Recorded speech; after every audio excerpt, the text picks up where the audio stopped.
সোনার পালঙ্কের ঘরে লিখে রেখেছিলেম দ্বারে, যাও পাখি বলো তারে, সে যেন ভোলে না মোরে। সুখে থেকো ভালো থেকো, মনে রেখো এই আমারে। হ্যালো এভরিওয়ান, আসসালামু আলাইকুম। আজকে সকালে আমার রুশিঘরে আপনাদের স্বাগতম। আজ আমি আমার রুশিঘরে রান্না করব বিরিয়ানি, তার সাথে থাকবে ড্রামস্টিক টিকা। তো চলেন যাই মাংস কাটাকাটি করে নিই। এই যে দেখছেন মাংস কেটে পিস করে নিচ্ছি। এগুলোকে এখন ধুয়ে পরিষ্কার করে নিব।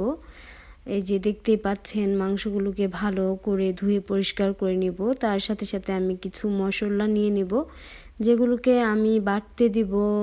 তো এই মশলাগুলো ছাড়া আসলে বিরিয়ানিটা মজা হবে না। তারপর আমি কড়াইতে তেল দিয়ে দিয়েছি। এই কড়াইতে এখন আমি মাংস ভেজে নেব। মাংসটাকে আমি খুব বেশি ভাজবো না, কারণ মাংস বেশি ভাজলে শক্ত হয়ে যাবে। তো মাংস ভাজার শেষে আমি পেঁয়াজ বেরেস্তা করে নিলাম। এই যে দেখেন আমার পেঁয়াজ বেরেস্তা হয়ে গিয়েছে।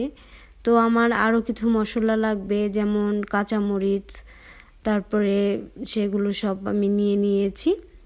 তো এই যে দেখছেন আমি এখন মাংসটাকে কষিয়ে নিব।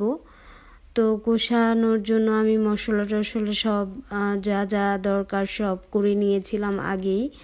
তো বাড়ির তৈরি মশলা দিয়ে বিরিয়ানি রান্না করলে সেটার মজাই আলাদা হয়।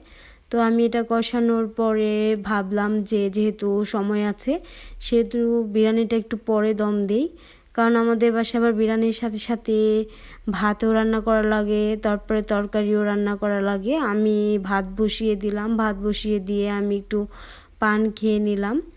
তো এই যে আমার ভাত রান্না করা হয়ে গিয়েছে। এখন আমি পাতিল দিয়ে দিয়েছি, তার মধ্যে পরিমাণ মতো তেল দিয়ে আমি আগে যে পোলাও চাউল আছে সেটাকে ভেজে নেব। তো আমি সেটা স্কিপ করে দিয়েছি। পোলাও চাউল তেলে ভাজা, ওটা দেখানোর কিছু নাই। তো বিরিয়ানি তো সবাই রান্না করতে পারে, তো এটা একদম ডিটেলসে দেখানোর কিছু নাই। তো আমি ওই কষানো মাংসটাকে দিয়ে দিয়েছি। দেওয়ার পর এটাকে দমে ঢেকে রেখে দিয়েছি।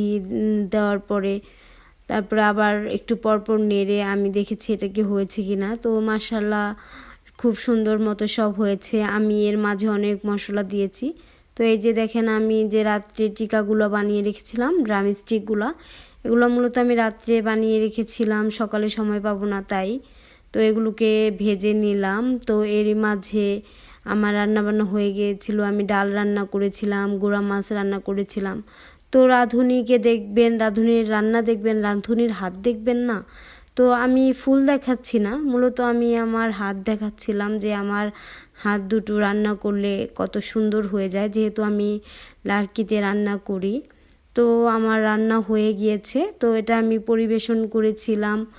তো যাই হোক, সবাই ভালো থাকবেন, আমার জন্য দোয়া করবেন, আমি যেন এরকম ভালো ভালো রান্না করতে পারি। আল্লাহ হাফেজ।